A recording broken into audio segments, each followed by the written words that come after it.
देखिए सार्क के बारे में देखते हैं। सार्क, ठीक है, अभी पढ़े ना हम लोग सार्क, इसके बारे में, सार्क के बारे में। सार्क एक अंतर्राष्ट्रीय संगठन है, बहुत सारे मुद्दों को लेकर के उसमें आर्थिक रूप से, राजनीतिक रूप से, सांस्कृतिक रूप से एक देश दूसरे देश को किस प्रकार से काम आ सके, उसलिए एक अंतर्राष्ट्रीय संगठन बनाया जाता है।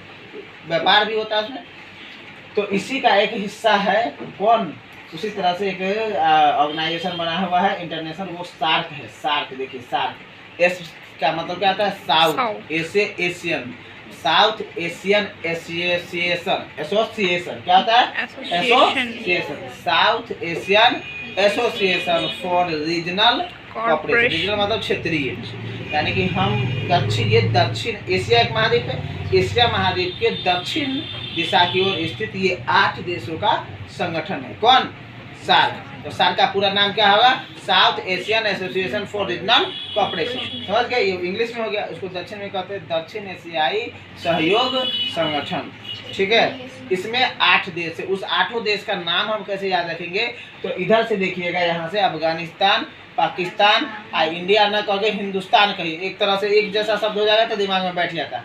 इसके इधर आइएगा तो यहाँ पर नेपाल है, नेपाल के आगे फिर बांग्लादेश, ठीक है, भूटान 6 हो गया, और नीचे आइए श्रीलंका, क्या है, श्रीलंका, और इधर मालदीव। कौन कौन देश है, यानी कि देखिए अफगानिस्तान, पाकिस्तान, हिंदुस्तान, नेपाल, ये हो गया, बांग्लादेश, भूटान और श्रीलंका, ये दोनों, और ये मालदीव। कैसे याद रखेंगे, तो 3 ऐसे, अफगानिस्तान, पाकिस्तान, हिंदुस्तान, 3 इस फेज में, 3 को यहाँ पर है इस वाला एरिया में, नेपाल, और उससे आगे भूटान, हल्का उससे नीचे बांग्लादेश, 6 हो गया, और 2 नीचे है, श्रीलंका और मालदीव। ऐसे याद रखेंगे, अफगानिस्तान, पाकिस्तान, हिंदुस्तान, नेपाल, भूटान, बांग्लादेश, नीचे आइए श्रीलंका और मालदीव।